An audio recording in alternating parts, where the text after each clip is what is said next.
So I would like to start by presenting briefly the project.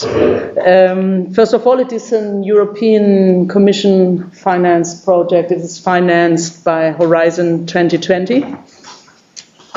And in my opinion, it's a quite interesting project, and I will give you the reasons why. First of all, because of the composition of the consortium.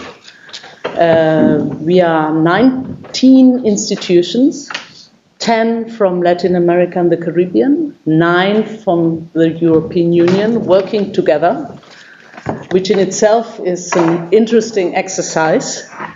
I will now name these institutions, most importantly the University of Barcelona. Why? Because it's coordinating the project, and the coordinator is Ramon Torrent, who is sitting there.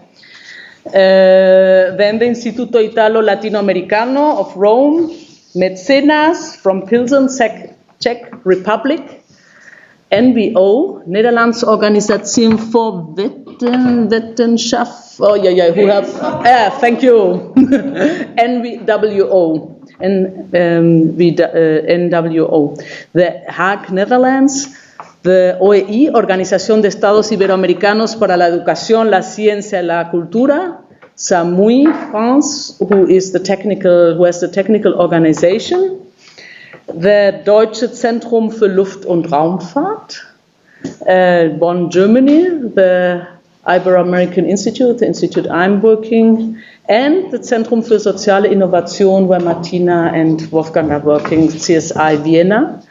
And from the Latin American and the Caribbean side, CISUCA, what's that? The Consejo Superior Universitario Centroamericano, Guatemala City. MINCIT, Ministerio de Ciencia, Tecnología e Innovación Productiva of Argentina, Buenos Aires.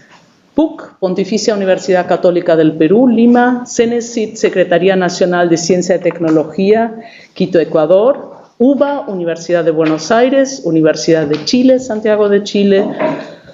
YACHAI, Universidad de Investigación de Tecnología Experimental, Quito, Ecuador. UNAM, Universidad Nacional Autónoma de México. Universidad de Sao Paulo, Brasil. University of the West Indies, Kingston, Jamaica.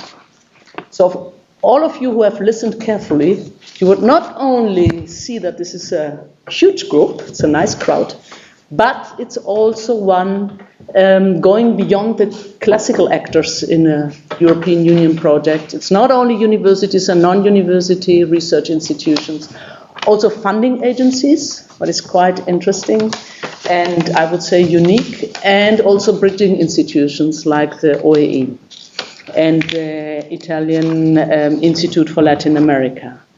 So that is one of the interesting aspects, and the other aspect is that we try to connect in our analysis 3 dimensions that normally are analyzed in parallel tracks and are not highlighted when you look at the bi-regional relations often. This is the social dimension, the scientific dimension, and the cultural dimension. Normally, we talk about the bi-regional relations from the economic and the political side, and of course these are important, but we are addressing in our project also the social, the cultural, and the scientific dimension. And these are thematic work packages, and we also have cross-cutting work packages connecting those thematic analyses.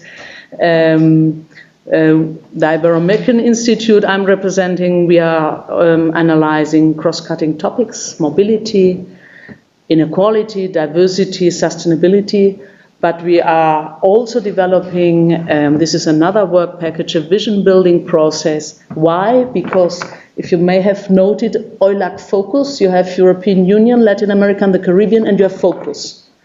Because the main rationale of the project, the starting project of the project was the assessment that we have at the moment quite a huge fragmentation of the political spaces and institutions related to Latin America, the Caribbean and Europe, And the main outcome, the main objective of our project is to give focus to these EU-CELAC relation by policy recommendation, analysis and policy recommendation.